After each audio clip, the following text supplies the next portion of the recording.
তবে সবচাইতে উত্তম কাজে আছে তারা যারা কোরআন নিয়ে ব্যস্ত আছে। আফদালুল ইবাদাতি তিলাওয়াতুল কোরআন। পৃথিবীর সবচাইতে উত্তম নফল ইবাদত কোরআন তেলাওয়াত।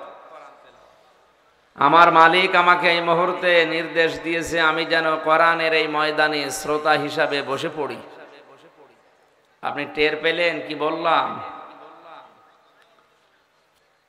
সন্দীপ সারান্দীপ আমরা ইতিহাস পড়েছি, হযরত আদম আলাইহিস সালামকে নাকি আল্লাহ এই জায়গায় নামিয়েছিলেন। পৃথিবীর প্রথম মানুষ যেটা, এই যে সারান্দীপ বলা হয়, এই সেখান থেকে সন্দীপ, তার মানে এটা বোঝা যাচ্ছে পৃথিবীর প্রথম জায়গা, যদিও দ্বীপ এটা। এই দ্বীপেই আমাদের আদি পিতা হযরত আদম আলাইহিস সালামকে আল্লাহ নামিয়েছিলেন, এরকম একটা ঐতিহাসিক বর্ণনা পড়েছি। সেই রকম জায়গায় আমরা আদমের সন্তান বসে আছি। বিশ্ব নবী আদমের সন্তান ছিলেন। কি ছিলেন? তিনি কি জিন ছিলেন? আজ যারা নবী মাটির তৈরি না বলে নূরের তৈরি বলে তার সম্মান বাড়াতে চান, তার সম্মান আরো কমে যায়। মেরাজে যাবার সময় আমরা জানি হযরতে ঈসা আলাইহিস সালাম থেকে, মুসা আলাইহিস সালাম থেকে, ইদ্রিস আলাইহিস সালাম, ইব্রাহিম আলাইহিস সালাম, যত নবীর সাথে দেখা হচ্ছিল, হযরত আদম আলাইহিস সালামের সাথেও দেখা হয়েছিল। জিবরাইল বললেন, হে নবী আপনি সালাম দেন, ইনি আপনার বাবা। নবীজি সালাম দিলেন। হযরত আদম আলাইহিস সালাম তাকে বুকে জড়িয়ে কপালে চুমা দিয়ে বললেন, ওয়ালাদুন সালিহুন ওয়ালাদুন নাবিয়্যুন, হে আমার নেককার সন্তান, নেককার নবী। এই যে কথাটা বললেন যে আমার নেককার সন্তান, নেককার নবী, বলেন তো বাবা যদি মাটির হয়, আমরা সবাই জানি আদম নবী মাটি দিয়ে তৈরি। কি দিয়ে? এটা কোরআন এবং হাদিস দ্বারা প্রমাণিত। আল্লাহ প্রথম মানুষকে বানিয়েছেন মাটি দিয়ে। তাহলে বাবা যদি মাটির হয়, সন্তান হবে আগুনের। কোন গাঁজা খেয়ে কথা মানুষ বলে আর বিশ্বাস করে? আমার তো মনে হয় এরা মেয়াদ উত্তীর্ণ জিনিস খায়।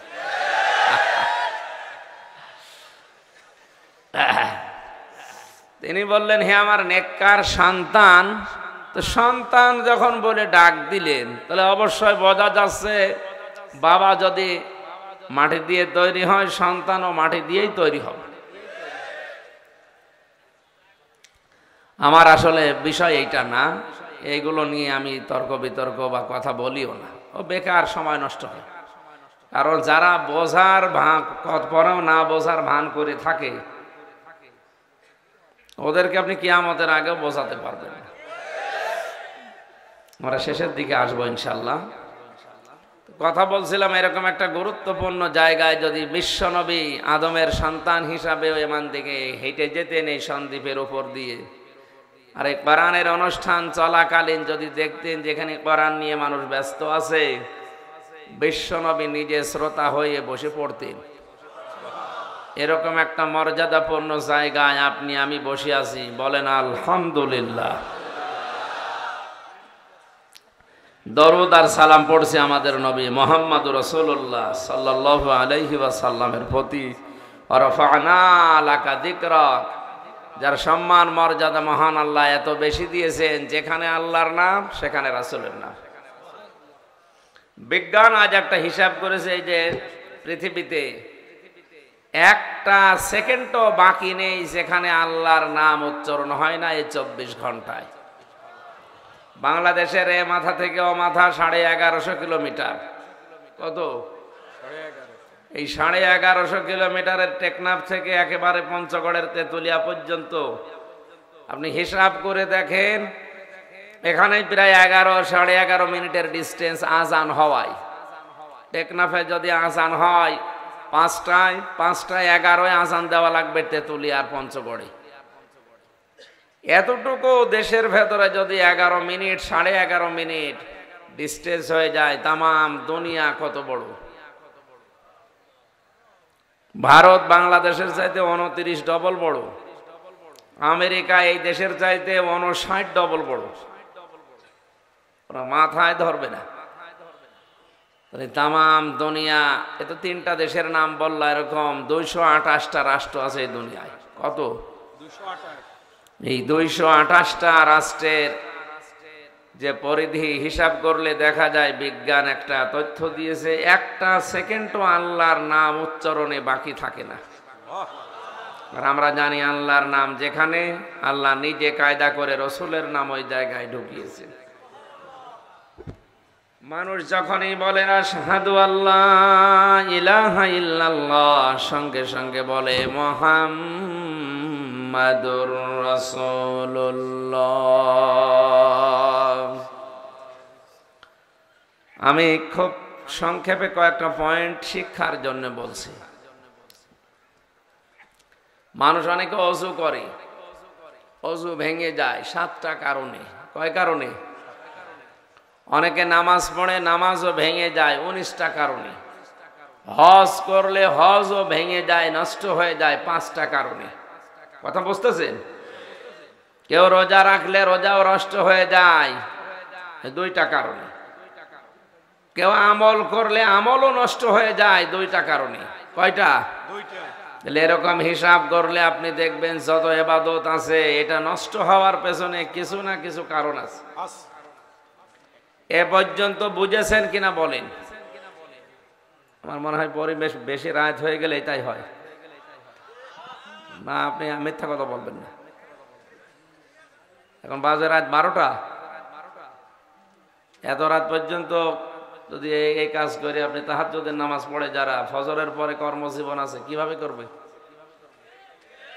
আসরের পর থেকে আরম্ভ করা যায়নি, আসর থেকে মাগরিব পর্যন্ত, মাগরিবের পরে একজন, এশার পরে তুলে দিয়ে 9:30 10টায় শেষ। এ দেশে কোরআনের পাখি আল্লামা সাঈদীর উপরে বড় বক্তা তৈরি হয়েছে, আর হওয়ার সম্ভাবনা নেই। তার অনুষ্ঠানগুলো সর্বোচ্চ রাত 9টা 9:30 শেষ হয়ে যেত। তো কি তার অনুষ্ঠানে মানুষ হতো না? আপনারা এই নিয়ম পাল্টাবেন। এই কারণেই তো এই দ্বীপ এলাকায় আসতে চাই না, এরা কথা ঠিক রাখে না। আমি এসে বসে আছি সেই 4টার সময়, আর চলতেছে রাত 11:30। মানুষের কোনো বিবেক আছে? আর এত রাতে কোনোদিন কথা মানুষের মুখ দিয়ে বের হয়? এখন ঘুমানোর সময়। আগামীতে কোনো এলাকায় যদি নিয়ে আসেন এই হাতিয়া সন্দ্বীপে, সর্বোচ্চ রাত 8টায় তোলা লাগবে, নয়তো আমি আর আসবো না। আপনাদের জন্য তো শরীর নষ্ট করা সম্ভব না, আমি এমনিতে শরীর চলছে না। মানুষের এই মাথায় কথা ধরার একটা লিমিট আছে। মানুষগুলো যারা বসে আছে, সে আসরের পর থেকে এ পোষা পায়খানা যাবে না, এখন তো উঠলেই আমি উল্টা পাল্টা বলবো, তো সে রাগ করবে। আন্দাজে খালি অনুষ্ঠান দিলেই হয় না, বাস্তবতা বোঝা লাগবে। নবীজি এই পৃথিবীতে সর্বোচ্চ কথা বলেছিলেন মাত্র 27 মিনিট বিদায় হজের ভাষণে। এই 27 মিনিটে তার এত তথ্যবহুল কথা ছিল, কিয়ামত পর্যন্ত মানুষের কোল কিনারা খুঁজে পাচ্ছে না। শুধু মুসলমান না, বিভিন্ন জাতি এই শব্দগুলো নিয়ে গবেষণা আছে। কি বললেন 27 মিনিট? 27 মিনিটের কথা শেষ হচ্ছে না চিন্তা ভাবনা গবেষণায়, আর আমাদের 2 ঘন্টা 2.5 ঘন্টা হয়ে যায় মুসা নবীর কাহিনী বলতে। ও নিজেও বোঝে না, সামনে যারা ওরাও বোঝে না, খালি আন্দাজে সুবহানাল্লাহ পড়ি শেষ করে যায়। বাড়ি যাওয়ার সময় যদি জিজ্ঞাসা করেন মুসা নবী কে ছিলেন, বলে এখনো চিন্তা করা লাগবে। না, এইগুলো ঠিক না ভাই। এটা যত ক্লাস হয় মাদ্রাসা, স্কুল, বিশ্ববিদ্যালয়ে দেখবেন প্রত্যেকটা ক্লাস সর্বোচ্চ কত মিনিট বলেন তো? 45 মিনিট। 45 মিনিটের উপরে ক্লাস নেয় না, এটা সরকারি নিয়ম। কেন? স্যারদের মনে হয় যোগ্যতা নেই, এই কারণে ক্লাস নেয় না নাকি? আমার বিশ্ববিদ্যালয় মিশরের ডক্টর জিয়াদ স্যার, আরবি গ্রামারের স্যার, উনি যেভাবে কোরআনে কারিমের শব্দগুলো বোঝাতে পারতেন, 45 মিনিট না 45 দিনও যদি চলে যায় আপনি টের পাবেন না কি বলছে। অথচ সর্বোচ্চ 45 মিনিট পরে তার বের হয়ে যাওয়া লাগে, নতুন স্যার আসে। এই নিয়মটা সরকার বানিয়েছে এ কারণে, বিজ্ঞান গবেষণা করে দেখেছে মাথার ভেতরে যে যন্ত্রপাতিগুলো আছে কথা রিসিভ করার জন্য, একাধারে কথা রিসিভ করতে পারে সর্বোচ্চ 45 মিনিট। এরপরে যদি বেশি চাপ দেন, আগেরটা ভুলে যাবে, পরেরটা আবার যোগ হবে। আমার এ কাজ করার দরকার আছে? এজন্য আমাদের এটাও একটা ক্লাস চলছে। এটা কিসের ক্লাস? কোরআনের ক্লাস। আমরাও ঠিক ওইভাবে ক্লাসের মতো করে কথা বলবো ইনশাআল্লাহ। আমি এতক্ষণ পর্যন্ত যা বললাম বুঝেছেন, তাহলে পরের কথায় যাব। প্রত্যেকটি ইবাদত ভেঙে যাওয়ার, নষ্ট হওয়ার কিছু কারণ আছে না নেই? আমাদের যে ইমানও ভেঙে যায় 10টা কারণে। কয় কারণে? 10 কারণে। এর 4 নাম্বারটা শুধু বলছি। আল্লাহর নবী বলেন, এই পৃথিবীতে যারা আমি নবী মুহাম্মদুর রাসূলুল্লাহকে বাদ দিয়ে অন্য কোন আদর্শকে ভালো মনে করে, তার ঈমান ভেঙে যায়। সন্দীপবাসী, এটা রেকর্ড হচ্ছে, কালকেই সারা পৃথিবীতে ছড়াবে। আমি ওপেন ভাবে বলছি, দুনিয়াতে যারা বিশ্ব নবী বাদ দিয়ে অন্যের আদর্শকে ভালো মনে করেন, আপনি নামাজ পড়তে পারেন, কালেমা পড়তে পারেন, আপনার ঈমান নেই, ঈমান ভেঙে গেছে। ওযু করার পরে যদি ওই 7টা কারণের একটা কারণও পাওয়া যায়, তাহলে ওই ওযু দিয়ে আর নামাজ হবে না। আরো জোরে বলেন। নামাজে দাঁড়িয়ে 19টা কারণের একটা পেলে ওই নামাজ আর নামাজ থাকে না, নষ্ট হয়ে যায়। ঈমান দাবি করার পরে যদি কেউ বিশ্ব নবী বাদ দিয়ে অন্য কাউকে আদর্শ মানেন, যদি ভালো মনে করেন, আপনার তো ঈমান নেই, আপনি বেঈমান। ঈমান না থাকলে তারা কি বলে? বলেন বলেন। কোন বেঈমানের জানাজা পড়া, কবরে যে দোয়া করা জায়েজ আছে? কথা শক্ত। আমি মাওলানা মামুনুল হকের সাথে 2 বছর 8 মাস এক ঘরে পাশাপাশি রুমে জেলখানায় ছিলাম। বহু জিনিস আমি আলোচনা করেছি আলেমদের সাথে। ওখানে 76 জন আলেম ছিল, আলিয়া কওমি বিশ্ববিদ্যালয় মিলে। বাস্তবতায় যেটা আমি পেয়েছি, ঈমান যাদের নেই, সব আলেম দুনিয়ায় একমত, তাদের জানাজা পড়া, দোয়া করা জায়েজ নেই। নাকি এটা বানালাম? নবীজির আপন চাচা আবু তালিব ঈমান ছিল না বেঈমান? কথা বলেন না কেন? ওর ঈমান ছিল। ওটা একটা মুশরিক, শিরিক করত। মারা যাওয়ার পরে নবীজি নিজে তার কবরের পাশে দাঁড়িয়ে দোয়া করেছিলেন, আল্লাহ তুমি আমার চাচা আবু তালিবকে মাফ করে দাও। সঙ্গে সঙ্গে জিবরাইল এসে বলে, হে নবী, হাত নামান। কার জন্য হাত তুলেছেন? সন্দীপবাসী, মাথা খাটান, বুদ্ধি খাটান। যে লোকটা জীবনে হাত তোলা লাগে নাই, মনের ভেতরে কামনা আসলেই কবুল হয়ে গেছে, সেই লোক আজ চাচার কবরের পাশে দাঁড়িয়ে হাত তুলে আছে। আল্লাহ বলছেন হাত নামান। কার জন্য হাত তুলেছেন? সূরা তাওবার 113 নম্বর আয়াত নাযিল হচ্ছে, মা কানা লিন-নাবিয়্যি ওয়াল্লাযীনা আমানু আইয়াস্তাগফিরু লিল মুশরিকিন ওয়ালাউ কানু উলি কুরবা মিন বা'দি মা তাবায়্যানা লাহুম আন্নাহুম আসহাবুল জাহিম। বলেন আল্লাহু আকবার। এটা তাফসিরে ইবনে কাসিরে পাবেন, তাফসিরে ফি জিলালিল কোরআনে পাবেন, তাফসিরে মাজহারিতে পাবেন, তাফসিরে তাফহিমুল কোরআনে পাবেন। আমি যতগুলো তাফসিরে আয়াতের সাথে মিলিয়েছি, সূরা তাওবা 11 নম্বর পারার 4 নম্বর পৃষ্ঠার 4 নম্বর লাইনের 113 নম্বর আয়াতে আছে, আল্লাহ তাআলা বলেন, হে নবী, আপনি কার জন্য হাত তুললেন? এই লোকটা আপনার চাচা, আমি জানি। এই লোকটা সারা জীবন আপনাকে বাড়িতে রেখে কোলে কাকে নিয়ে লালন পালন করেছে, খাওয়াইয়েছে, আমি দেখেছি। কিন্তু লোকটা মুশরিক, ওর ঈমান নেই। এই বেঈমানের জন্য কোন নবী, কোন ঈমানদার দোয়া করবে, মাগফিরাত কামনা করবে, এটা জায়েজ নেই। এই যে জায়েজ নেই, এই শব্দ আমি বানালাম না। কথা বলেন না কেন?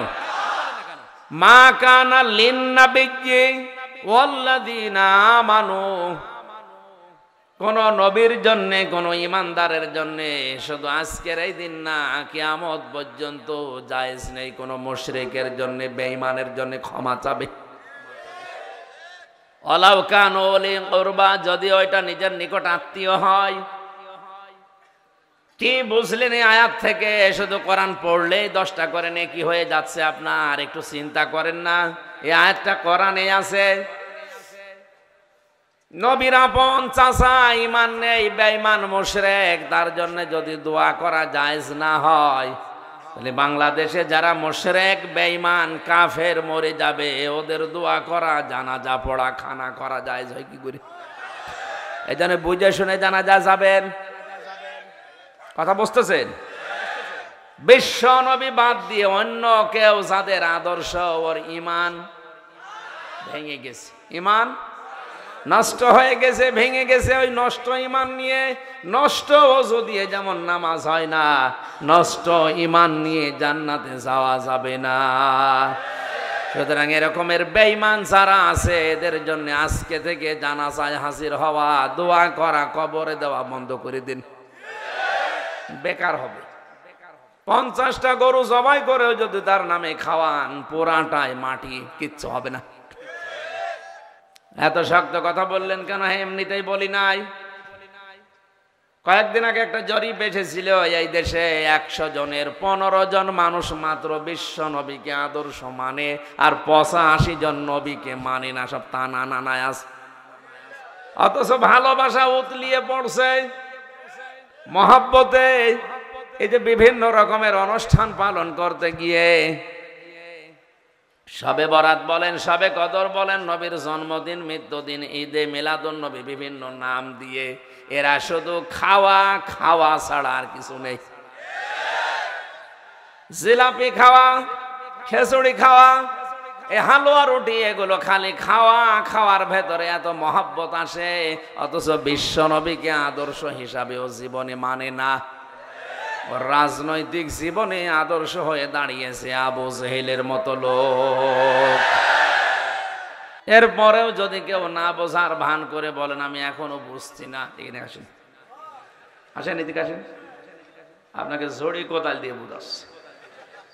আমার মনে হয় এত স্পষ্ট কথা সহজ সরল ভাবে বলার পরেও কেউ যদি টানা নানা করে এদিকে ওদিকে কেটে যেতে চায়, ওর ঈমান আর হবে না, ও বেঈমান, ও আবু তালেবের মতো জাহান্নামী। ও মনে করছে না চট্টগ্রামের আওলাদের রসুল দিয়ে দোয়া করাবো। কিসের আওলাদের রসুল? নবী হাত তুলে বসে আছে, হাত ফেরত দিয়ে দিচ্ছে, আর আওলাদের রসুলের খবর আছে। এগুলো সব ধোঁকাবাজি, আমরা যা করছি এগুলো সব চিটারি বাটমারি, বাদ দেন, এগুলো হবে না। আপনার ঈমানই নেই, আপনি তো বেঈমান। কোরআনে কারীম সামনে নিয়ে আমরা আজকে সিদ্ধান্ত নিতে পারি, এরকম বেঈমান যারা আছে ঈমান ভেঙে যায় 10টা কারণে। আমি 10টাই বলে দিই নাকি? 1 নম্বরে যারা দুনিয়ায় শিরিক করবে, শিরিক এটা প্রথমে বিশ্বাসের শিরিক, আকীদার শিরিক, 2 নম্বরে আমলের শিরিক, কাজের শিরিক, 3 নম্বরে কথার শিরিক। এখন একটা একটা করে ব্যাখ্যা করলাম, আর বিষয়টা না, এই জন্য আমি এদিকে যাচ্ছি না, শুধু পয়েন্টগুলো বললাম। 2 নম্বরে যারা কুফরি করবে, কাফের মানে আমরা মনে করি আবু জেহেল না। কাফের শব্দের শাব্দিক অর্থ গোপনকারী, অস্বীকারী। কথা বলে না কেন? আল্লাহর কোন বিধান জানার পরে কেউ যদি অস্বীকার করে, গোপন করে রাখে, চেপে রাখে, সেও এক প্রকার কাফের। 3 নম্বরে যারা নেফাক ধারণকারী, মুনাফিক, এর একটা সংজ্ঞা আমি তাফসীর থেকে লিখেছি, যারা সব ধর্মকে সমান মনে করে, তাদের ঈমান নেই, নষ্ট হয়ে গেছে। এ বাংলাদেশে এখন এরকম একটা গ্রুপ বের হচ্ছে, এটা বাংলাদেশে না, ভারতে, আমেরিকায় বিভিন্ন কায়দায় চালাচ্ছে তারা, আপনি টের পাচ্ছেন না? ওরা উদারতার পরিচয় দিতে গিয়ে বলছে সব ধর্ম সমান, সব ধর্ম মানবতার কথা বলে। আরে আল্লাহর চাইতে আপনি মানবতা বেশি দেখাতে চান? আল্লাহর দৃষ্টিতে মাত্র একটা ধর্ম সঠিক, তার নাম ইসলাম। বাকি যত ধর্ম আছে সব আল্লাহর দৃষ্টিতে বাতিল। এইটা আমি বানালাম। ইন্নাদ দীনা ইনদাল্লাহিল ইসলাম, এই যে দিনের আগে আলিফ লাম আছে, অবশ্যই আমি আল্লাহর নিকটে একমাত্র ধর্ম, জীবন ব্যবস্থা, তার নাম। এই আলিফ লামটা খেলা করার জন্য দিয়েছে। নির্দিষ্ট করার জন্য। এইটা বাদে কোনো ধর্ম দুনিয়ায় নেই, যা আছে সব মানুষ বানিয়েছে। তাহলে সব ধর্ম সমান মনে করে যারা বক্তব্য দেয়, বিশ্বাস করে, বলেন তোরা হজ করলো ঈমান আছে না ভেঙে গেছে? 4 নম্বরে এইটা যেটা বলছিলাম, নবী ছাড়া অন্য কারো আদর্শকে যারা ভালোবাসে, ভালো মনে করে। 5 নম্বরে আল্লাহর বিধানকে যার ভালো লাগে না। 6 নম্বরে দ্বীনের বিধানকে যারা কটাক্ষ করে, তুচ্ছ তাচ্ছিল্য করে, উল্টা পাল্টা কথা বলে। আর এটা এখন বাংলাদেশে বেশি। আমি নাম নাই নিলাম, নবীজির নামে পর্যন্ত গালি দেয়। হযরতে সুলাইমান নবীকে পর্যন্ত ভূতের বাচ্চা বলেছে। এই দেশে একজন, সেও নাকি অনেকের এখন আদর্শ হয়ে দাঁড়িয়েছে। নবীর সুন্নত যেটা আছে এটা রাখে না। রবীন্দ্রনাথ ঠাকুরের মতো গোপ রেখে দিয়েছে, মনে হয় যে ও হাসে না কাঁদে বোঝা যায় না। আমি নাম নিতেও ঘৃণা করিও মানুষগুলোর। যারা নবী সুলাইমানকে ভূতের বাচ্চা বলে গালি দিতে পারে, ওর ঈমান কি থাকার কথা? নবীদেরকে আল্লাহ ডাক দিয়েছেন কোরআনে কারিমের ছাত্রের মতো, ইয়া দাউদ ইয়া সুলাইমান ইয়া ঈসা ইয়া মূসা। আর বিশ্ব নবীকে যখনই আল্লাহ ডাক দিয়েছেন, রেসালাতের ঘোষণা দিয়ে তার সম্মান আরো বাড়িয়ে দিয়েছেন। মুহাম্মাদুর রাসূলুল্লাহ, বলেন আল্লাহু আকবার। তাহলে দ্বীনের কোন বিধানকে যারা কটাক্ষ করে, ওর ঈমান নষ্ট হয়ে গেছে, ওটা বেঈমান। ওর জানাজা পড়া, ওর কবরে দেওয়া, দোয়া করা সব হারাম। একটু শক্ত হন। 96% মুসলমানের এই দেশে যদি আমরা এটা বন্ধ করে দিতে পারতাম, আল্লাহর কসম এই দেশে কোনো নাস্তিক, কোনো মুরতাদ মাথা ছাড়া দিয়ে উঠতে পারতো না। এরপরে 7 নম্বরে যারা জাদু করে, হাত দেখে বলে দেয় তোর 3টা বউ হবে। 8 নম্বরে মুসলমানদের বিরুদ্ধে যারা ষড়যন্ত্র করে, তাদেরকে কষ্ট দেয়। 9 নম্বরে ইসলামের ঊর্ধ্বে যদি কাউকে কেউ মনে করে, এদিকে তাকান, কেউ যদি কাউকে ইসলামের ঊর্ধ্বে মনে করে, তার ঈমান ভেঙে গেছে, নষ্ট হয়ে গেছে।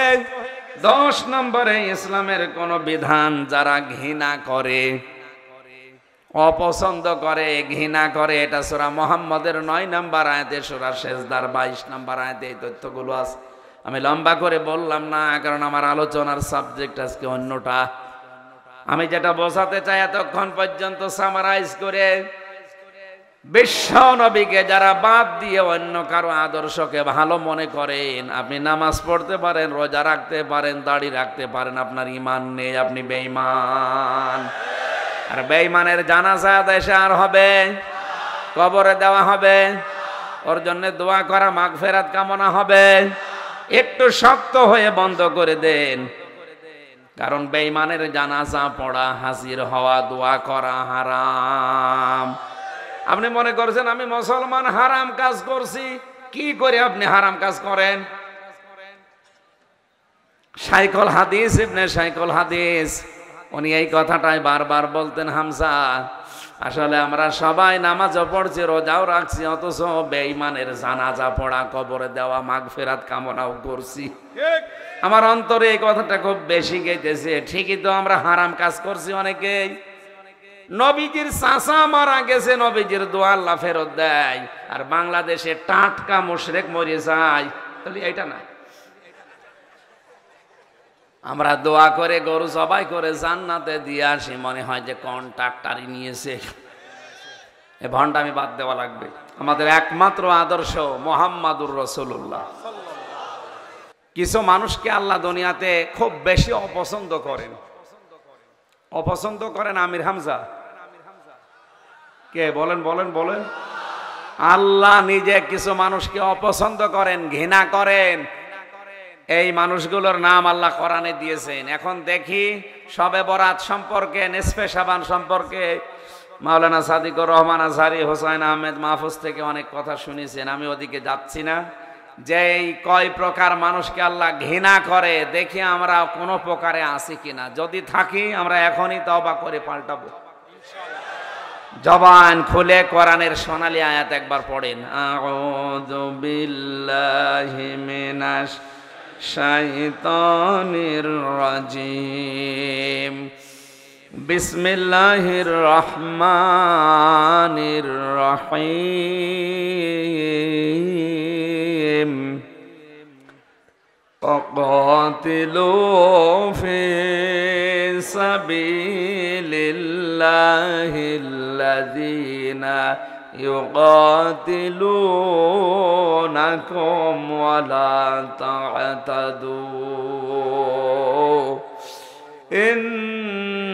ইন্নাল্লাহা লা ইউহিব্বুল মু'তাদিন।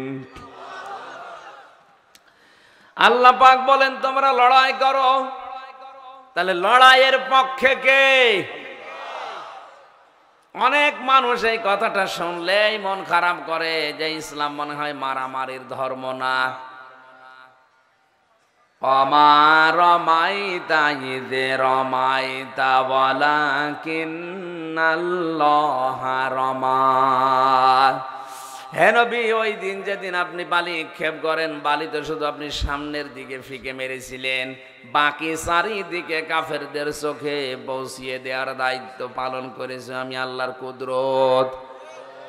ফালাম তাকতুলুহুম ওয়ালাকিন্নাল্লাহা কাতালাহুম। এই যে আয়াতগুলো পড়লেই মনে হয় যে আমার আল্লাহ মনে হয় মারামারি, কতল, হত্যা, লড়াইয়ের পক্ষে। কেন জানেন? কারণ দুনিয়াতে কোনো বিপ্লব ছাড়া পৃথিবী শান্ত হয় না। শুধু সোনা মধু করে শান্তি স্থাপন করা যায় না।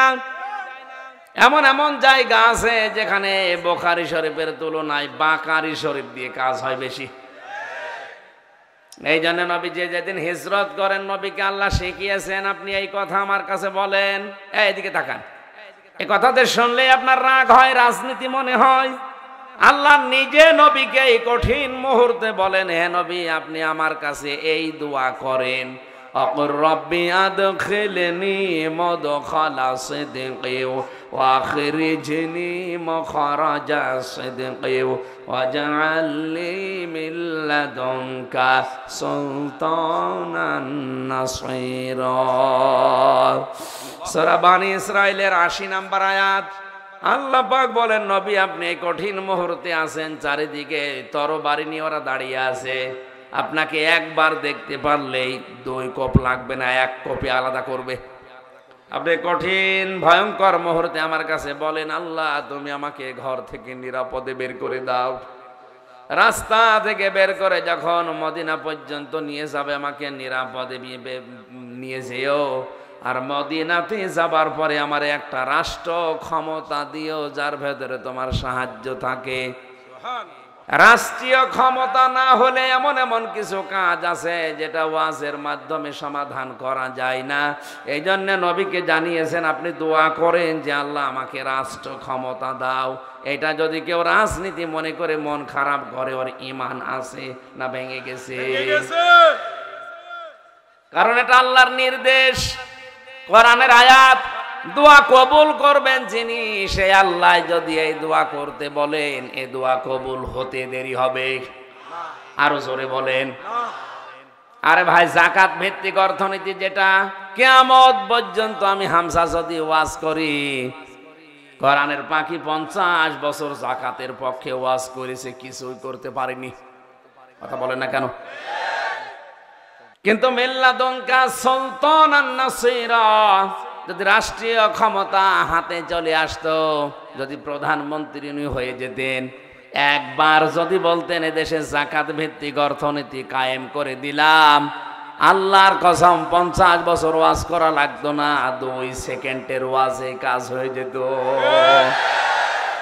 আল্লাহ ভালো করে জানেন, কুতিবা আলাইকুমুল কিতালু ওয়া হুয়া কুরহুল লাকুম। আমি আল্লাহ কিতাল করা, যুদ্ধ করা এটা লিখে দিলাম, ফরজ করে দিলাম, যদি অনেকের কাছে এটা খারাপ মনে হয়।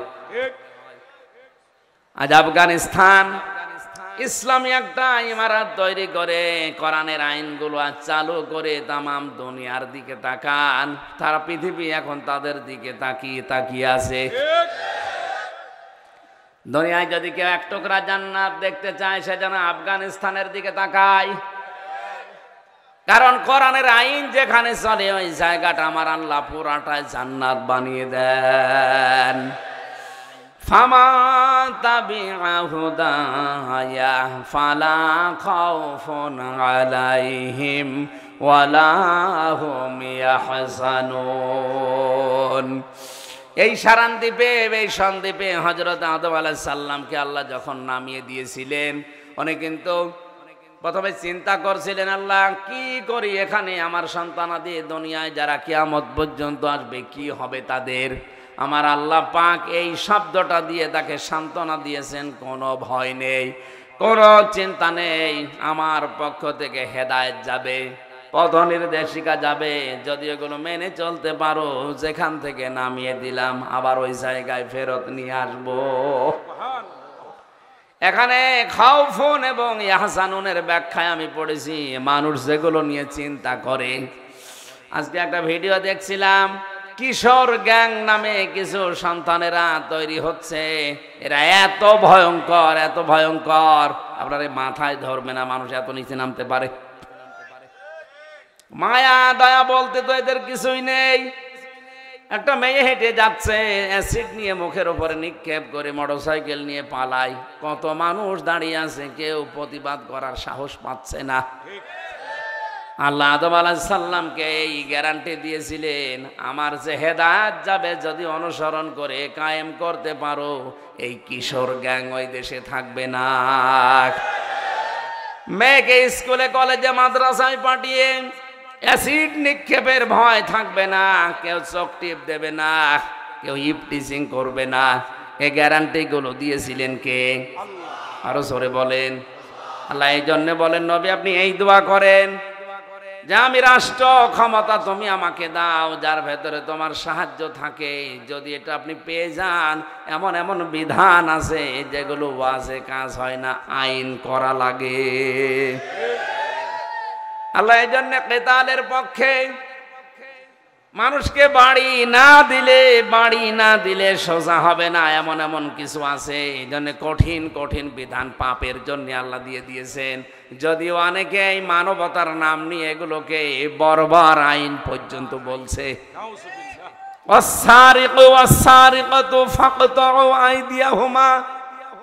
আল্লাহ বলেন, চোর যদি চুরি করে, নারী হোক আর পুরুষ হোক, ওর হাত কেটে দাও, এটা দুনিয়ার শাস্তি। জাযাম বিমা কাসাবা নাকালাম মিনাল্লাহ, এটা আল্লাহর পক্ষ থেকে দুনিয়ার শাস্তি। জেলখানায় 3টা বছর থেকে আমি দেখেছি যত চোর ওখানে আছে, একটাও চোর জেলখানায় থাকার কথা না যদি এই আইনটা বাংলাদেশে কার্যকর থাকতো। চুরি করলে হাত কেটে দাও। বিভিন্ন গ্রুপের নাম নিয়ে এই যে অরেঞ্জ, ভ্যালি, কত রকমের নাম নিয়ে কোটি কোটি টাকা জনগণের যারা চুরি করেছে, এই দেশে যারা বিভিন্ন জায়গায় পৌঁছিয়ে এমপি বলেন, মন্ত্রী বলেন, বিভিন্ন দপ্তরে দায়িত্ব পালন করে কোটি কোটি টাকা জনগণের চুরি করে বেগম পাড়া বানিয়েছে, ওদের হাত কিন্তু কবেই কাটা পড়ে যেত। আর এরা কোনোদিন চাইবে না যে আইনটা সংসদে পাশ হোক, কারণ জানে যে এটা যদি সংসদে যায় আমার হাত থাকবে না। এই জন্য বর্তবর্তী কালো টাকা যার কাছে পাওয়া গিয়েছিল, এই কালো বিড়াল, এই লোকটা কিন্তু এই বিষয়ে কথা বলেছে আইন নিয়ে, যে আল্লাহর এই আইন এটা বড় বড় আইন। জোরে বলেন নাউজুবিল্লাহ। জেনা করলে সঙ্গে সার করো, ডাকাতি করলে উল্টা দিক থেকে হাত পা কেটে দেশ থেকে বের করে দাও। এই যে কঠিন কঠিন নিয়ম নীতিগুলো মানুষ সোজা করার জন্য আল্লাহ দিয়েছেন। আল্লাহ ভালো জানে কোন রোগের কোন ওষুধ দেওয়া লাগে। এজন্য দিয়েছেন অকাতিলো, তোমরা হত্যা করো, কতল করো, ফি সাবিলিল্লাহি, আল্লাহর পথে। কাদেরকে? আল্লাযীনা ইউকাতিলুনাকুম, যারা তোমাদেরকে হত্যা করে। শব্দের দিকে খেয়াল করেন, মুসলমানরা যখন হত্যা করবে তখন বলা হয়েছে ফি সাবিলিল্লাহ, অন্য কারো রাস্তায় না, আল্লাহর রাস্তায় হওয়া লাগবে। কথা বলেন না কেন? আর ওই সমস্ত মানুষ যারা তোমাদেরকে হত্যা করছে, ওরা আল্লাহর রাস্তায় করছে না, ওদের নিজেদের স্বার্থ সিদ্ধির জন্য করছে। আজ ফিলিস্তিনে ইহুদিরা লক্ষ লক্ষ মানুষকে হত্যা করে বিদায় করে দিচ্ছে, পঙ্গু করে দিচ্ছে। এটা কি আল্লাহর রাস্তায়? নিজেদের মাতৃভূমি আল্লাহর বিধানকে কায়েম করার জন্য মুসলমানেরা যদি ওখানে যুদ্ধ করে, এটা আল্লাহর রাস্তা? কারণ হব্বুল ওয়াতানি মিনাল ঈমান, দেশের ভালোবাসা এটা কিন্তু ঈমানের একটা অঙ্গ। আজ বিশ্বের ভেতরে এইটা বাংলাদেশে কম, এজন্য আমাদের দেশটা পরিষ্কার না। বিশ্বের অনেকগুলো দেশে আমি গিয়ে দেখেছি, ওরা দেশকে নিজের পরিবারের মতো, নিজের গ্রামের মতো পুরা দেশকে ভালোবাসে। এজন্য একটা চকলেটের খোসা পর্যন্ত বাইরে পড়তে দেয় না। আর আমার কাছে শুধু আমার পরিবারটাই, আমার গ্রামটাই, আমার ইউনিয়নটা, আমার জেলাটাই, বাকি যে 64 জেলা এটা অন্যের মনে হয়। এই জন্য আমরা উন্নতি করতে পারি না। পুরা দেশটাই হবে আমার কাছে আমার সন্তান, আমার পরিবার, আমার মায়ের মতো। কথা বলেন ঠিক কিনা? এটা যে ইমানের অঙ্গ, আমরা অনেকে বুঝিও না, বোঝার চেষ্টাও করি না। হব্বুল ওয়াতানি মিনাল ঈমান, দেশের প্রেম তৈরি করা, ভালোবাসা তৈরি করা, এটা ইমানের একটা অঙ্গ। বলেন সুবহানাল্লাহ। আল্লাহ রাব্বুল আলামিনের পথে মানুষ যারা ঈমান এনেছে তারা লড়াই করবে, সংগ্রাম করবে। সূরা নিসার 75-76 নম্বর আয়াতে আল্লাহ এই তথ্যগুলো জানিয়েছেন। গলা ভেঙে যাচ্ছে আমার ভাইরা। আল্লাহ পাক হত্যার কথা বলেছেন, জিহাদের কথা বলেছেন, লড়াইয়ের কথা বলেছেন, সংগ্রামের কথা বলেছেন, ঠিক। কিন্তু কেন বললেন এটা? বাস্তবে অনেক এমন নিয়ম নীতি আছে, দেখতে শুনতে কাজ করতে হয়তো মানুষের কষ্ট হয়, কিন্তু কাজটা হয়ে গেলে তখন আনন্দ লাগে। এই যে আন্দোলন, আন্দোলন শব্দটা এসেছে দোলন থেকে। এই ভাইকে যদি ডাক্তারের কাছে নিয়ে যায়, বলি ভাই এর দাঁতে পোকা বা দাঁত নষ্ট হয়ে গেছে, দাঁতটা তুলে না দিলে আশপাশের দাঁতও নষ্ট হয়ে যাচ্ছে। ডাক্তারের কাছে নিয়ে গেলে ডাক্তার দাঁতের গোড়ায় একটা ইনজেকশন দেওয়ার পরে তার অস্ত্র দিয়ে এভাবে দাঁতটা হেলা দোলা করে, দোলন দেয়। কথা বলে না কেন? উনি চিৎকার করতে আছে, আশপাশে যারা আত্মীয় স্বজন সবাই কান্নাকাটি করে ওর কান্না দেখে, চিৎকার দেখে। কিন্তু ডাক্তার মনে মনে খুশি, যত দোলন দেয় তত খুশি হয়। কথা বলে না কেন? এটা দুলতে দুলতে যখন একেবারে হল হয়ে যায়, সহজ হয়ে যায়, টান দিয়ে তুলে ফেলে যখন ওই জায়গাটা ক্ষত পরিষ্কার করে ওষুধ দিয়ে ভালো হয়ে যায়, এখন উনিও আনন্দিত, আশপাশে যারা আছে তারাও আনন্দিত। আল্লাহ কতলের কথা, জিহাদের কথা, সংগ্রামের কথা, আন্দোলনের কথা এমনি দেয়নি। এটা হয়তো প্রাথমিকভাবে দেখতে খারাপ মনে হচ্ছে, এই কাজটা হয়ে গেলে দেখবেন আপনি জান্নাতে আছেন। এই লড়াইয়ের সংগ্রামের ময়দানেও, জিহাদের ময়দানেও হত্যা করতে গিয়েও আপনি যেন বাড়াবাড়ি করবেন না, সেই কথা আল্লাহ পরের শব্দে দিয়েছেন, ওয়ালা তা'তাদু, সাবধান, সীমা লঙ্ঘন করা যাবে না। এই আয়াত দ্বারা প্রমাণ হয় ইন্নাল্লাহা লা ইউহিব্বুল মু'তাদিন, অবশ্যই আমি আল্লাহ সীমা লঙ্ঘনকারীদের পছন্দ করছি না, ভালোবাসছি না এবং বাসবও না। ইউহিব্বু এটা মজারে, বর্তমান ভবিষ্যৎ, প্রেজেন্ট ফিউচার। শুধু একজন সীমা লঙ্ঘনকারী না, মু'তাদিন বহু বচন। দুনিয়ায় যারাই সীমা লঙ্ঘন করছে, করবে, তাদেরকে আল্লাহ ভালোবাসছে না, বাসবেও না। জোরে বলেন নাউজুবিল্লাহ। তাহলে আল্লাহর কাছে এক নম্বরে অপছন্দনীয় লোক তারা যারা সীমা লঙ্ঘন করে। আয়াতের তাফসীরে আমি প্রায় 9টা পয়েন্ট পেয়েছি। হযরতে নূহ আলাইহিস সালাম থেকে হযরতে শুআয়ব নবী পর্যন্ত সূরা আরাফের ভেতরে আছে। এতগুলো আয়াত পড়া, তাফসীর করা এখন আমার দ্বারা অন্তত সম্ভব না। কারণ যত রাত আমি খুব সামারাইজ করছি, এখানে 9টা নবীজির দাওয়াতি পদ্ধতিগুলো আল্লাহ আলোচনা করেছেন। নূহ নবী, হযরতে হুদ নবী, হযরতে লূত নবী, হযরতে সালেহ নবী, শুআয়ব নবী, হযরতে মুসা নবী, হযরতে ঈসা নবী, এদের কথাগুলো আল্লাহ তুলে ধরার পরে জানিয়েছেন যে এই জাতিগুলো নবীর দাওয়াত পাওয়ার পরে মানে নাই, তারা সীমা লঙ্ঘন করেছিল। শুধু মানে না এরকম হলেও তো হয়, মানে তো নাই আরো সীমা লঙ্ঘন করে, বর্ডার ক্রস করে, লিমিট ক্রস করে চলে যায়, তখন আল্লাহর আর সহ্য হয় না, ওই সময় আল্লাহ গজব পাঠায়। আজও বাংলাদেশের বর্ডার আছে না নেই? এই কথা বলেন না কেন? আল্লাহরও বর্ডার আছে পুরা কোরআনে 500। কত? 500। এই 500 বর্ডার যদি কেউ ক্রস করে, লিমিট শেষ করে চলে যায়, বাংলাদেশের এই বর্ডার গুলো যদি কেউ পার হয়ে ইন্ডিয়ায় যায়, অবৈধভাবে তারা ছেলে দেবে। আল্লাহ পাকও বলেন আমার 500 বর্ডার যদি কেউ ক্রস করে চলে যায়, তারেও আমার ছেলে দেব, তার নাম জাহান্নাম। ইন্না আ'তাদনা লিয-যালিমিনা নারা। জোরে বলেন আল্লাহু আকবার। আমরা তাহলে এখান থেকে শিক্ষা পেলাম কি? আল্লাহ সবচাইতে বেশি ঘৃণা করেন, অপছন্দ করেন 1 নম্বরে তাদেরকে যারা লিমিট ক্রস করে, যারা সীমা লঙ্ঘনকারী। শয়তানের দিকে তাকান, হযরতে আদম নবীর দিকে তাকান, দুইজনই কিন্তু লিমিট ক্রস করে ফেলেছিল। কথা বলে না কেন? হযরতে আদমও লিমিট ক্রস করেছিলেন। লিমিট ক্রস করার পরে তিনি ওই জায়গায় আর থাকেননি, উনি ফিরে আসার জন্য 350 বছর পর্যন্ত কন্দন করেছিলেন। শেষ পর্যন্ত আল্লাহ পাক তার উপরে খুশি হয়েছেন এত বেশি, কারণ তিনি তার সব কিছু নিজের উপরে দোষ চাপিয়ে নিয়েছে। রব্বানা যালামনা আনফুসানা ওয়া ইল্লাম তাগফির লানা ওয়া তারহামনা লানাকুনান্না মিনাল খাসিরিন। এই যে আনফুসানা, হে আল্লাহ আমি জুলুম করে ফেলেছি আমার নফসের উপরে, আমি সীমা লঙ্ঘন করে ফেলেছি, তুমি যদি আমাকে মাফ না করো, রহম না করো, আমি ক্ষতিগ্রস্ত হয়ে যাব।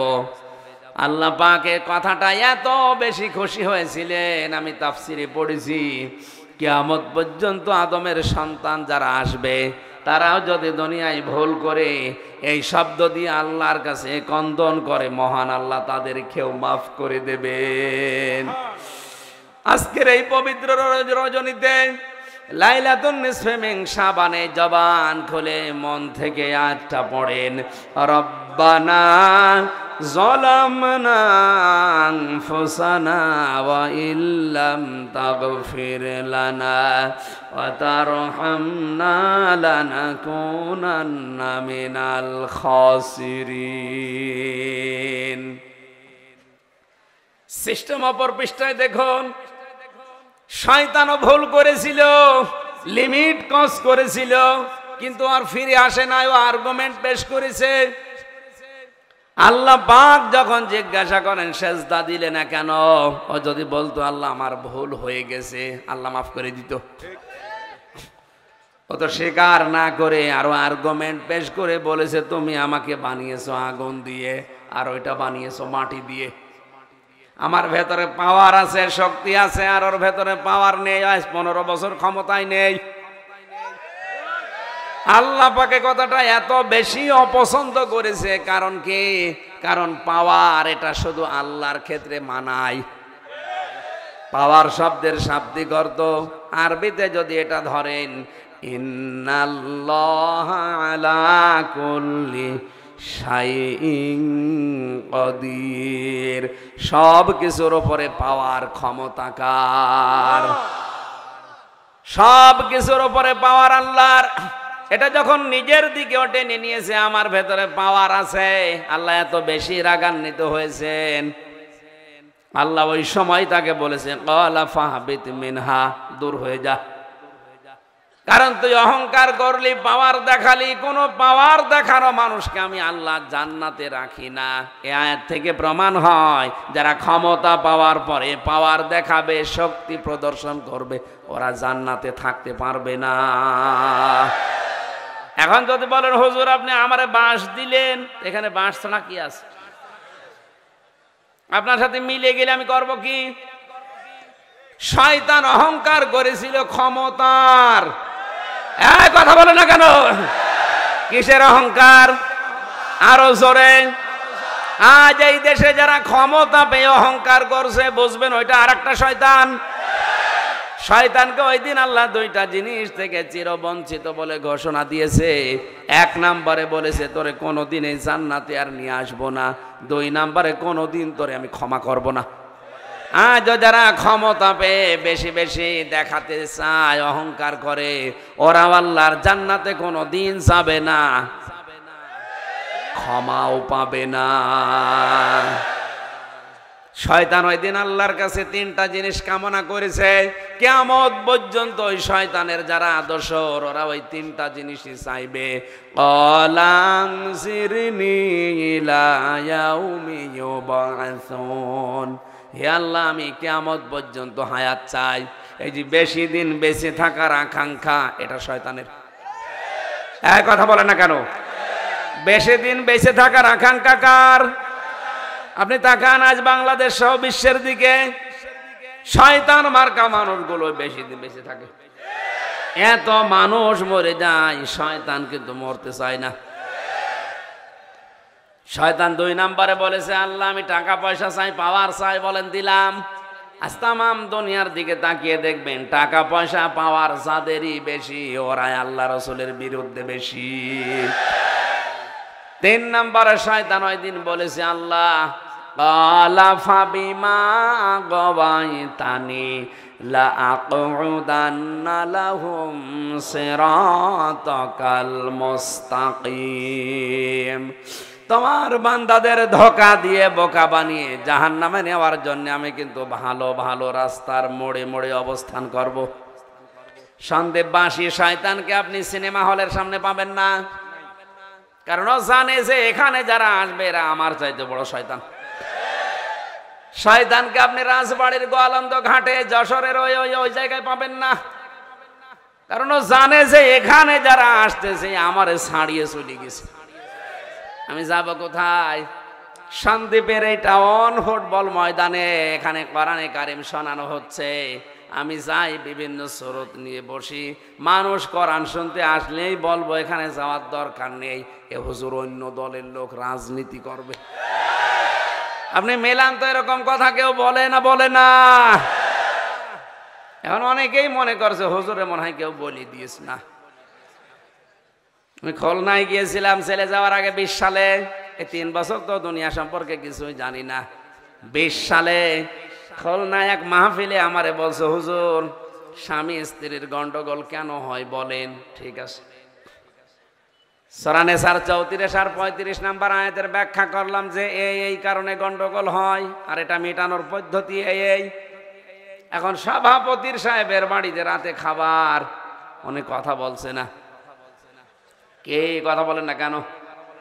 হুজুর আমার স্ত্রীর সাথে দিনের বেলায় আমার গন্ডগোল হয়েছে, আপনি জানলেন কি করে? কি করে জানেন? না, আপনি যা যা বললেন সব আজকে আমার হয়েছে। আপনারা মনে হয় কেউ বলে দিয়েছে, নাই তো আপনি কি করে বললেন? আমরা কেউ বলে দিয়েছি না, বলেছে একজন। কে? 1500 বছর আগে উনি কোরআনে জানিয়ে দিয়েছে যে এই কারণে স্বামী স্ত্রীর গন্ডগোল হয়। আমি তো শুধু অ্যাডভার্টাইজ করেছিলাম। এখন যে লাগবে বুকে লিগেছে। শয়তানের কাজ কে চাহিদা আমি কিন্তু একটা একটা করে বললাম। ও বেশি দিন বেঁচে থাকার আকাঙ্ক্ষা করে, আন্দাজে বারবার খালি টার্গেট দেয়। আমি এত সাল, আরে তোর তো সেকেন্ডের গ্যারান্টি নেই। এই টার্গেট দেওয়াটা শয়তানের কাজ। কারণ ও বলেছিল আমি কিয়ামত পর্যন্ত হায়াত চাই। ও জানে যে কিয়ামতের আগে আমার যখন মরণ নেই, আমি টার্গেট দিতেই থাকি। কিন্তু আল্লাহওয়ালা যারা, এরা বেশি দিন বেঁচে থাকার আকাঙ্ক্ষা করে না। এরা জানে নসর দুনিয়া শেষ করলে আমার আল্লাহর খাবার জান্নাতে পাওয়া যাবে। 2 নম্বরে বেশি টাকা পয়সা ক্ষমতা পাওয়ার, এগুলো শয়তান চেয়েছে। এগুলো যারা বেশি বেশি চায়, বেশি বেশি চাহিদা যাদের, বুঝবেন শয়তান তাকে দখল করে ফেলেছে।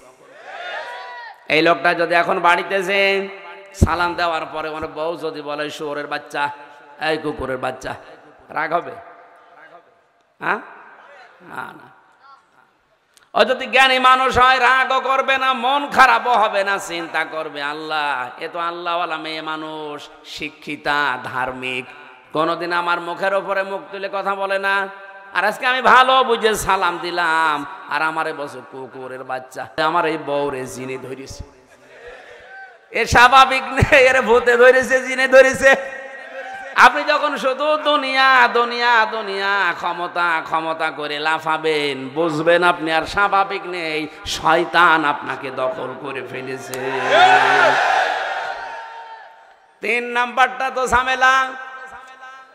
শয়তান বলেছিল আমি ভালো ভালো রাস্তায় থাকি, খারাপ রাস্তায় থাকি না। আজ ভালো ভালো রাস্তাগুলো থেকে শয়তান মানুষকে দূরে সরানোর জন্য কত কৌশল অবলম্বন করছে, আপনি তাকান। নেক্সট সূরাতে ধোঁকা দিচ্ছে, কথা বলেন ঠিক কিনা? আজ কত জায়গায় মোড়ে মোড়ে তাকান, দেখেন বসে বসে আছে, হয় মানুষ শয়তান, নাই জিন শয়তান।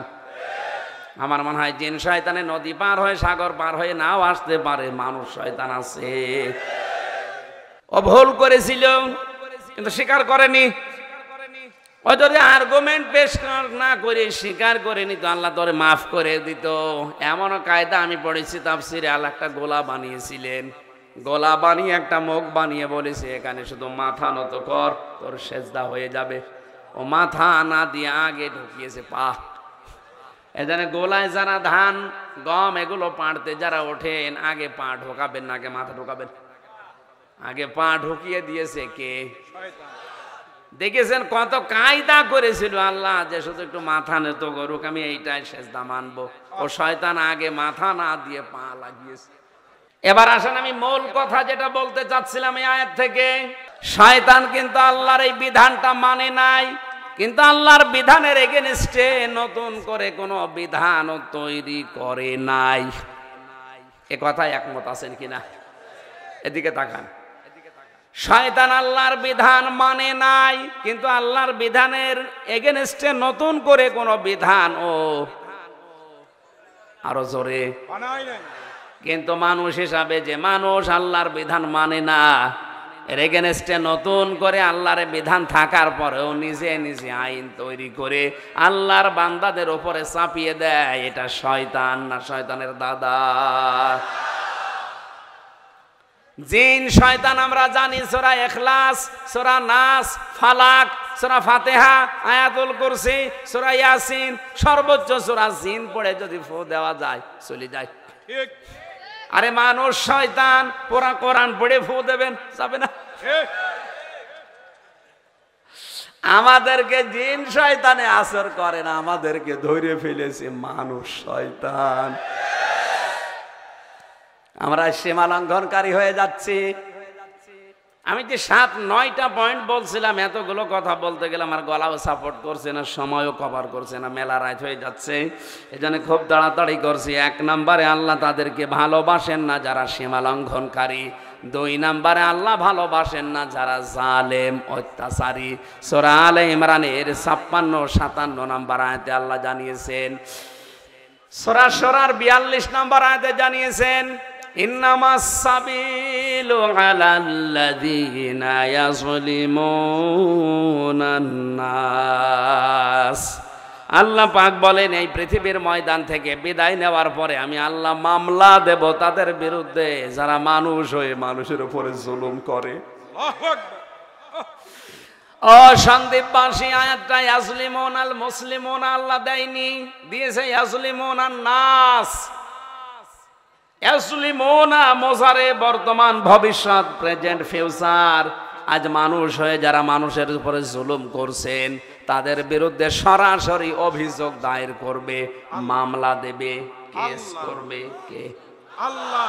আপনি নিজের বুকে হাত দিয়ে বলেন তো, আমার তো মনে হয় আয়াত পড়ার পরে সূরা শুরা 42 নাম্বার আয়াত 25 নাম্বার পারার 6 নাম্বার পৃষ্ঠার 13 নাম্বার লাইনে আছে। তাফসীর সহ পড়ে আমি বুঝেছি বাংলাদেশের প্রায় 100 জনের 90 জন আল্লাহর মামলার আসামি। আল্লাহর উপরে জুলুম করার কথা এখানে নেই, এখানে আছে মানুষ হয়ে মানুষের উপরে জুলুম করার কথা। আপনি মানুষ হয়ে আপনার স্ত্রী মানুষ, তার উপরে জুলুম করছেন। আপনি মানুষ হয়ে আপনার সন্তান মানুষ, তার উপরে জুলুম করছেন। আপনি মানুষ হয়ে আপনার জনগণ মানুষ, তার উপরে জুলুম করছেন। আজ ক্ষমতার চেয়ারে যারাই বসে আছে, সেই এই চেয়ার হোক, বিভিন্ন প্রতিষ্ঠানের চেয়ার হোক, এই চেয়ারে বসে যারা জুলুম করছে তাদের নিচের মানুষদের উপরে। আজ অনেকে, আমি একটা পয়েন্ট শুনলাম আজকে আসার সময়, অনেকেই মনে করে বিভিন্ন ব্যাংক যেগুলো আছে সোনালী রূপালী চৈতালি ওইগুলো নাই খারাপ, কিন্তু ইসলামী ব্যাংক এগুলো মনে হয় খুব আল্লাহর ওলিরা বসে আছে। না, সব ইসলামী ব্যাংকের যারা বড় বড় চেয়ারে আছে সবগুলো ভালো না। ওদের নিচের বহু কর্মচারীর কাছে ওদের বিরুদ্ধে আমি নিজের কানে উল্টা পাল্টা শুনছি। এটা যেহেতু রেকর্ড হয়ে কালকে যাবে, এই জন্য সবাইকে সাবধান করছি, আপনি আল্লাহর মামলার আসামি হয়ে যাবেন যদি ওই চেয়ারে বসে নিচে যারা আছে তাদের অধিকার নষ্ট করে জুলুম করেন। এটা যেহেতু করছেন আপনি, নাই তো ওরা বলতো না। আপনি চেয়ারে বসে কি হনুরে হনুমান হয়ে যাচ্ছেন। ওই চেয়ার থেকে নামিয়ে গেটে যে লোকটা ওই যে দারওয়ান হিসাবে দাঁড়িয়ে আছে অস্ত্র নিয়ে বা লাঠি নিয়ে, আল্লাহ যদি ওখান থেকে নামিয়ে আপনি ওই জায়গায় দাঁড় করিয়ে দিত, আর ওই দারওয়ানকে যদি আপনার এই চেয়ারে বসাতো, ও যদি আপনার সাথে এই আচরণ করতো, কেমন লাগতো বলেন তো? আপনার বিবেকে একটু ধাক্কা লাগে না যে দয়া করে আল্লাহ এখানে আপনারা বসিয়েছে, আর নিচের মানুষের ওপরে ব্যক্তিগত রাগ খাটাতে গিয়ে আপনি জুলুম করছেন? একটু বেশি বলে ফেললাম। এটা বাংলাদেশে হচ্ছে অনেক জায়গায়, অনেকে আমার কাছে কমপ্লেন দিয়েছে আমার মোবাইলে, এই কারণে বললাম। এই জন্য বিভিন্ন চেয়ারে যারা বসে আছে, শুধু ইসলামী ব্যাংক না, বাংলাদেশের বিভিন্ন চেয়ারে যারা বসে আছেন, এটা কিন্তু আমানত। নিচে যারা আছে এদের সাথে দায়িত্বশীল আচরণ করেন, নিজের সন্তানের মতো মনে করেন। যদি উল্টা পাল্টা হয় আপনি আল্লাহর মামলার আসামি। কোন উকিল ধরবেন তখন? মাহবুবউদ্দিন খোকনকে? 3 নম্বরে ওই মানুষগুলোকে আল্লাহ সবচাইতে বেশি অপছন্দ করেন যারা দুনিয়াতে অহংকার করে সম্পদের, যেমন কারুন। কথা বলে না কেন? সূরা কসসের ভেতরে আল্লাহ এত বেশি কথা তার নামে বলেছে, আমি তো আশ্চর্য হয়েছি। ওকে নাকি আল্লাহ এখনো পর্যন্ত প্রতিদিন 1 বিঘত করে মাটির নিচে গাড়তে আছে, কিয়ামত পর্যন্ত গেড়েই যাবে। এই জন্য অহংকার করা যাবে না সম্পদের। আপনি আর কয় টাকার মালিক হয়েছেন? বিশ্বের বিভিন্ন দেশে ঘোরার পরে আমি যেটা বুঝেছি, মানুষের শরীরের ভেতরে 5 প্রকার রক্তে ক্যান্সার দেখা দেয়। যদি 1 প্রকার ক্যান্সার ধরা পড়ে, পুরা সন্দীপ বিক্রি করে ঔষধের পয়সা পাবেন না। 2-3 তলা বাড়ি একটা বানিয়ে কিছু কোটি টাকা ব্যাংকে রেখে মনে করছে আমি কি হনুরে। আরে ওইটা 2 দিনের ভেতরে আল্লাহ পথে নামাতে বেশি সময় নেওয়ার কথা না। কারণের যে সম্পদ ছিল তাফসিরে আছে, একদল শক্তিশালী যুবক লাগতো শুধু চাবি বহন করার জন্য। চাবি যদি এত মানুষ লাগেতে তালা কত? তালা যদি এত হয় তাহলে সিন্ধুক বাক্স ব্যাংক কত ছিল? আপনারা মাথায় ধরবে না? বালির ভেতরে যে চিকচিক করে দেখতে পান, এটা নাকি কারণের সম্পদের 1/2। আমি আশা করছি আপনি জ্ঞানী মানুষ, সম্পদের মালিক এমনি হননি। আপনি আশা করছে পরিবর্তন হবেন। যদি অহংকার করেন সম্পদের কারণের মতো, আপনি আল্লাহর কাছে সব চাইতে ঘৃণিত। 4 নম্বরে তাদেরকে আল্লাহ বেশি অপছন্দ করে যারা অপচয় করে আর অপব্যয় করে। পুরা কোরআন শরীফের ভেতরে আল্লাহ কাউকে শয়তানের ভাই বলেছে আমি পাইনি, তবে একটা জাতিকে আল্লাহ শয়তানের ভাই বলেছে যারা অপচয় করে। শব্দটা হচ্ছে অপচয় আর অপব্যয়, দুইটাই হারাম। দুইটাই কি হারাম? অপচয়ের শব্দের শাব্দিক অর্থ তাফসীর, আর অপব্যয়ের শাব্দিক অর্থ বাংলায় হচ্ছে ইসরাফ। কোন বৈধ জিনিস যদি কেউ বেশি করে কেনে, ওইটা হচ্ছে ইসরাফ। কথা বুঝতেছেন? আমার 2 কেজি আম লাগবে, টাকার গরমে আমি 10 কেজি আম কিনে 8 কেজি পচালাম, এটা ইসরাফ, হারাম। আর তাবজির বলা হয় যেটা অবৈধ জিনিস, যেমন মদ, মদ তো হারাম, এরপরে আবার টাকা পয়সা খরচ করে খেলাম, এটার নাম কি? তাবজির। এটার নাম কি? দুইটাই হারাম। আল্লাহ পাক যে অপচয় করেন না তার প্রমাণ আমার এই শরীর। আমার এই শরীরের ভেতরে যে পিত্ত রস গুলো তৈরি হয়, খাবারের অর্গান গুলো নিয়ে তৈরি করে, নির্যাস গুলো দিয়ে ওই রসটা আল্লাহ বানান। বিজ্ঞান এখন কম্পিউটারের ভেতরে দেখতে পাচ্ছে, যতক্ষণ মানুষের পেটে খাবার থাকে ওই রসটা ফোটা ফোটা হয়ে পড়ে, যখন খাবার থাকে না ওই রসটা দামি রস, এই জন্য আর পড়ে না, অটোমেটিক মুখ বন্ধ হয়ে যায়।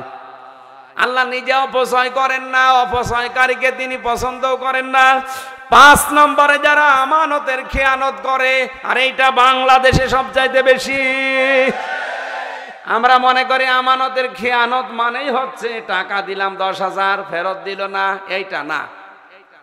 যেই চেয়ারে যেই লোকটা বসার যোগ্যতা রাখে না, ওই লোকটাকে যদি জোর করে হোক আর যে কোনো কায়দায় ওই চেয়ারে বসানো হয়, এটা খেয়ানত। আজ এই বাংলাদেশের দিকে তাকান, অনেক মন্ত্রণালয়ে এমন এমন মানুষকে বসিয়েছে যে ওই বিষয়ে কোনোদিন পড়াশোনা করেনি। আমি নাম নিলাম না। আরে ভাই, আপনি সারা জীবন করেছেন মাস্টারি, শিক্ষকতা, আপনারা যদি এখন কৃষি মন্ত্রীর দায়িত্ব দেওয়া হয়, বলেন তো আপনি কি কোনোদিন চাষ করেছেন? যে ওই বিষয়ে অনার্স মাস্টার্স করা, যার ওই বিষয়ে জ্ঞান আছে তারে ওই দায়িত্ব দেওয়া দরকার। এমন মানুষকে এমন দায়িত্ব দিয়ে দিচ্ছি যে লোকটা জীবনে ও বিষয়ে একেবারে অনভিজ্ঞ, কিছু জানে না, ওই জায়গাটা তখন ভালো হবে না, ধ্বংস হবে। যেটা আমানতের খেয়ানত যারা করছেন, আল্লাহর কাছে সবচাইতে অপছন্দনীয়। 6 নম্বরে আল্লাহ তাদেরকে সবচাইতে বেশি অপছন্দ করে যারা ফাসাদ সৃষ্টি করে, বিশৃঙ্খলা তৈরি করে। 7 নম্বর আল্লাহ তাদেরকে ভালোবাসেন না যারা মন্দ কথা প্রকাশ করে, মন্দ কথা বলে, এমনকি ফেসবুকে মোবাইলে কথা বলতে গেলেই গালি দেয়। মেয়েরা যারা এসেছেন আপনাদের জন্য এই শবে বরাতে শিক্ষা হচ্ছে।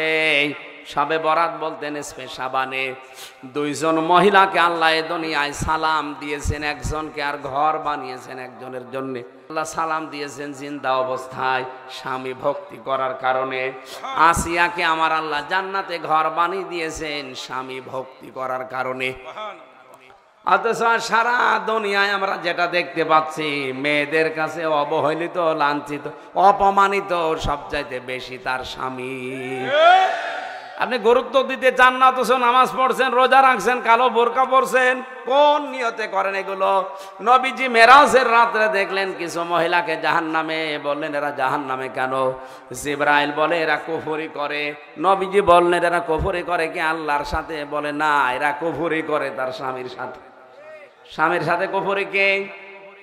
নবীজি বলে এরা কুফরি করেছে স্বামীর সাথে। কি করে? ফেরেশতা ব্যাখ্যা দিচ্ছে, হে নবী, এর স্বামী সারা জীবন মাথার ঘাম পায়ে ফেলে যখন যা চেয়েছে ওকে দিয়েছে, ওর চাহিদা পূরণ করার জন্য নিজের জীবন শেষ করে ফেলেছে। হঠাৎ যদি একটা সাবান কম হয় তখন খোঁটা দিয়ে বলে তোর জীবনে আমি কিছুই পেলাম না। এ কথাটা স্বামীর বুকে যে কলিজায় যে এত বেশি আঘাত করে, মন থেকে হয়তো কিছু বলতে পারে না সন্তানদের দিকে তাকিয়ে, কিন্তু কাবা শরীফ ভাঙ্গার মতো অন্তরের ভেতর একটা ভাঙ্গন ধরে। আল্লাহ পাক এত বেশি নারাজ হয়ে যায় ওই মহিলার উপরে, ওর পেছনের আমল আকলাক সব নষ্ট করে দিয়ে আল্লাহ ওরে জাহান্নামে দিয়ে দেয়। আপনার স্বামী তো ফেরাউনের মতো জানোয়ার না, এত বড় কঠিন ভয়ঙ্কর জানোয়ার স্বামী দুনিয়ায় কারণে হবেও না। নিজের স্ত্রীর হাতের ভেতরে ব্রেক লাগিয়েছে, তারপরও হযরতে আসিয়া বলেছেন, আল্লাহ তুমি আমার স্বামীর উপরে গজব দিও না, তুমি আমাকে বাঁচাও। আল্লাহ পাক এই কথাটা এত বেশি খুশি হয়েছেন, সূরা তাহরিমের 11, 12, 13 নম্বর আয়াতই নাজিল করে দিয়েছেন। ফেরেশতা যখন জিবরাইল এসেছে জান্নাত তুলে নিয়ে, হযরতে আসিয়া কঠিন অবস্থায় বলেছে, আজরাইল, জিবরাইল, এ জান্নাত আমি চাই না, জান্নাতের ভেতরে একটা ঘর আল্লাহকে বলো যেন বানিয়ে দেয়। হযরতে খাদিজাকে আল্লাহ সালাম দিয়েছিলেন স্বামী ভক্তির কারণে। নিজের সম্পদ, নিজের যত কিছু ছিল দুনিয়ায় সব স্বামীর জন্য উন্মুক্ত করে দিয়েছিলেন। আর স্বামী বেচারা সারা জীবন উপায় করে করে ওর গহনা বানিয়েছে। হযরতে আসিয়াকে জান্নাতি ঘর দেওয়ার পেছনে কারণ একটাই, তিনি স্বামী ভক্তির অতুলনীয় নিদর্শন দেখিয়েছেন। আল্লাহ মেয়েদেরকে এই কাজগুলো করার তৌফিক দিন, আমিন। সামনে রমজান মাস, এই শাবান মাসের বিশেষ আমল হচ্ছে বেশি বেশি নফল রোজা রাখা, যেন ফামাং শাহিদা মিনকুম আশ-শাহরা ফালিয়াসুমহু। আগামী যে মাস আছে এই মাসের রোজা রাখতে যেন আপনার ট্রেনিং হয়ে যায়। এজন্য এই আজকের এই রাতে শুধুমাত্র আমার মনে হয় এই সারা রাত এই মসজিদ ওই মসজিদ ঘুরে না বেরিয়ে, এমনকি হালুয়া রুটি মন মতো খেয়ে ঘুমিয়ে না থেকে হয় কোরআন পড়েন, জিকির করেন, আর একটা সিদ্ধান্ত নেন যে আমি আগামীতে অন্তত 1 বছরের ভেতরে আজকের এই রাতের সিদ্ধান্ত 20টা মানুষের কর্মসংস্থান তৈরি করব। আমিন। এরকম একটা সিদ্ধান্ত যদি এলাকায় যারা ধনী আছে নিতে পারে, অনেক অপরাধ এই দেশ থেকে আস্তে আস্তে বিদায় নেবে। এইগুলোর নাম হচ্ছে নেশপে শাবান, সবে বরাত বলেন আর সবে কদর বলেন। এগুলোর কোনো পরিকল্পনা আমাদের নেই, শুধু রুটি খাওয়া নিয়ে ব্যস্ত আছে। প্রশ্ন দিয়েছে বিড়ি খেলে কি অজু ভেঙে যায়? না, বিড়ি খেলে অজু ভাঙে না, কিন্তু বিড়ি খাওয়া তো হারাম। হারাম হওয়ার জন্য যে 3টা শর্ত লাগে, একটা না, 1 নাম্বার হচ্ছে অবৈধ, 2 নাম্বার ওটা নাপাক, 3 নাম্বারে ওটা অশ্লীল। বিড়ি খেলে সবচাইতে বড় ক্ষতি হয়, এই মানুষের ভেতরে যে হাড় আছে এটা নষ্ট হয়ে যায়, তার মানে এটা ক্ষতিকারক, এই জন্য এটা হারাম। এখন হারাম হওয়ার জন্য তো কোরআনের আয়াত লাগবে, দলিল লাগবে, হাদিস লাগবে অথেন্টিক, যেটা মুতাওয়াতির হাদিস। সূরা আরাফের 157-58 নাম্বার আয়াতের মাঝের অংশে পাবেন, ইউহিল্লু লাহুমুত তাজ্জিবাত ওয়া ইউহাররিমু আলাইহিমুল খাবাইস। আমার নবীকে আমি পাঠিয়েছি, তিনি সমস্ত পবিত্র জিনিস হালাল করেছেন, আর যত নাপাক জিনিস সবগুলো তিনি হারাম করেছেন। সুতরাং বিড়ি খাওয়া বন্ধ করেন, এটা খাবেন না। বাংলাদেশের জেলখানাগুলোতে ব্রিটিশ সরকারের থেকে প্রতিদিন 1 মণ একজন কয়েদির জন্য 750 টাকা দেওয়া হয়। আপনার মুখে শুনেছি জেলখানার খাবার এর মান অনেক খারাপ, বিষয়টা বুঝিয়ে বলবেন। মনে করছেন এখানে দুর্নীতি নেই? এই 750 টাকার ভেতরে মনে হয় 700 টাকা আল্লাহর ওলিরা খায় আর 50 টাকা আমার পেটে। তাও না, তাও আসে না। আপনি পুরা জেলখানায় খোঁজ নেন সারা বাংলাদেশে, 750 টাকা যদি ঠিক এটা দেয়, কিন্তু 700 টাকায় উপর থেকে নিচ পর্যন্ত আসতে আসতে সব চলে যায় আল্লাহর ওলিদের পেটে, 50 টাকা আমাদের ভাগে আসে। না ছাড়া পোরাটা দিলে তো ভালোই খাবার পাওয়া যায়, তো পোরাটা তো দেয় না, যে রুটি দেয় আর যে ডাল দেয় আপনি ওযু করতে পারবেন। এরপরে আল্লাহর জান্নাতে এবং জাহান্নামে কারা প্রথম এবং কারা শেষে যাবে বিস্তারিত বলবেন। যে মানুষগুলো জ্ঞান অর্জন করার পরে আমল করে তারা প্রথমে যাবে, যারা জ্ঞান অর্জন করার পরে আমল করে না তারাও প্রথমে যাবে। শায়েখ আপনার মতো আরো 5 জন শায়েখের নাম বলেন। আমি তো শায়েখই না। এত প্রশ্ন এখন দিচ্ছেন কেন? দোয়া চেয়েছে সম্মানিত ভাইরা, রাত 1টা বাজে, আমি মনে হয় আর কথা বলা ঠিক হবে না। মাসলুম অবস্থায় আছি, মোনাজাতটা করে তারপরে বিদায় নিন। রব্বানা যালামনা আনফুসানা ওয়া ইল্লাম তাগফির লানা ওয়া তারহামনা লানাকুনান্না মিনাল খাসিরিন। রব্বুল আলামিন চট্টগ্রাম জেলার সন্দ্বীপ এই ময়দানের দিকে তাহাজ্জুদের এই সময় শাবান মাসের 14 তারিখে নিসফে শাবানের এই পবিত্র সময়ে তুমি একটু নজর করে দেখো, হাজার হাজার বান্দা বান্দিরা রাত 1টা বেজে গেছে এখনো পর্যন্ত কোরআনের অনুষ্ঠানে বসে আছে। জীবনে কিছুই যদি তোমার ভালো না লাগে আল্লাহ, আজকের এই দৃশ্যটা দেখে মেহেরবানি করে মাফ করে দাও। মাহফিলের আয়োজন করতে গিয়ে যারা শ্রম দিয়েছে, আল্লাহ মাহফিলের সভাপতি যুবক মানুষ মোহাম্মদ মনসুর, তার সাথে যত যুবকেরা আয়োজনে আঞ্জাম দিয়েছে, যুবকদেরকে তুমি মঞ্জুর করে নাও। এদেরকে যে মা পেটে নিয়েছে আল্লাহ মায়ের পেট তুমি খাদিজার মতো বানিয়ে দাও। রব্বুল আলামিন কিয়ামতে যিনি সুপারিশ করে জান্নাতে নিয়ে যাবে ওই নবীর রওজায় পৌঁছিয়ে দাও। হযরত আদম থেকে পর্যন্ত যত মানুষ কবরে আছে আল্লাহ, ঐতিহাসিক যে প্রেক্ষাপট পড়েছি, সারানদ্বীপ মানে এই শান্তিপে আমাদের আদি পিতাকে তুমি অবতীর্ণ করেছিলে, এখানে পাঠিয়েছিলে। এই ভূমিকে তুমি ইসলামের জন্য কবুল করে নাও। আল্লাহ তাআলা মাহফিলের প্রধান অতিথি মাননীয় এমপি সাহেবকে কবুল করো, বিশেষ অতিথি আমাদের চেয়ারম্যান মহোদয়কে কবুল করো। প্রশাসনের যে ভাইগুলো এসেছে, নিজেদের বাবা মা আত্মীয় স্বজন সন্তানাদি ছেড়ে যারা বাংলার বিভিন্ন প্রান্তে দায়িত্ব পালন করছে, আল্লাহ তাদের দায়িত্বকে ইবাদত হিসাবে কবুল করে নাও। শান্তিপ থানার OC, TNO, SLR, SP, DC সহ প্রশাসনের যারা দায়িত্বে আছে আল্লাহ কোরআনের খাদেম তাদেরকে বানিয়ে দাও। বাংলাদেশকে যেন উন্মুক্ত করে দাও, কোরআন যেন আরো সহজ সরল ভাষায় প্রচার করা যায়। সম্মানিত মা বোনদেরকে মঞ্জুর করো আল্লাহ, আমি তাদেরকে অনেক বেশি ভালোবাসি, এই জন্য তাদের বাঁচাতে চাই। কোরআন দিয়ে হাদিস দিয়ে তাকিয়ে দেখছি তারা জাহান্নামে দৌড়াচ্ছে। আল্লাহ আমার মা বোনদেরকে তুমি খাদিজার মতো, আসিয়ার মতো বানিয়ে দাও। এই মাহফিলের কারণে এলাকায় যত মানুষ কবরে আছে আল্লাহ, কবরবাসীগুলোকে কোরআনের ইজ্জতে মাফ করে দাও। আজকের এই পবিত্র রজনীতে একেবারে খালি হাতে ফেরত দিও না। ৭৭ প্রকারের কথা আমি কোরআনে পড়েছি। ৭ প্রকারের মানুষকে তুমি আজকে শুনলাম যে পছন্দ করো না, এদের থেকে তুমি আমাদের সবাইকে মাহফুজ রাখো আল্লাহ। এই সবে বরাতে নিসফে শাবানেও যে ২ প্রকার মানুষকে তুমি ক্ষমা করো না, মুশরিক এবং হিংসাকারী, আল্লাহ তুমি আমাদেরকে মেহেরবানি করে শিরিক থেকে বাঁচাও, এই হিংসুক হওয়া থেকে আমাদেরকে রক্ষা করো, নিজ গুণে গফফার নামের খাতির মাফ করে দাও। যে বাড়িতে এসে বসেছিলাম তোমার বান্দা জমির উদ্দিন, আল্লাহ তার মা বাবাকে মাফ করে দাও, তার শ্বশুর শাশুড়িকে তুমি ক্ষমা করে দাও। আগামীতে এই মাহফিলটা কোরআনের জন্য আরো বিশাল আকারে কবুল করো। তোমার কুদরতের নজর দিয়ে তাকাও, প্রত্যেকের দিকে একটু দৃষ্টি দাও, মাথা নিচু করে চক্ষু বন্ধ করে অনেকে মনের কামনা বাসনা বলছে, মাথা নিচু করেন, জীবনের অপরাধগুলো স্মরণ করেন আর চাহিদাগুলো বলেন।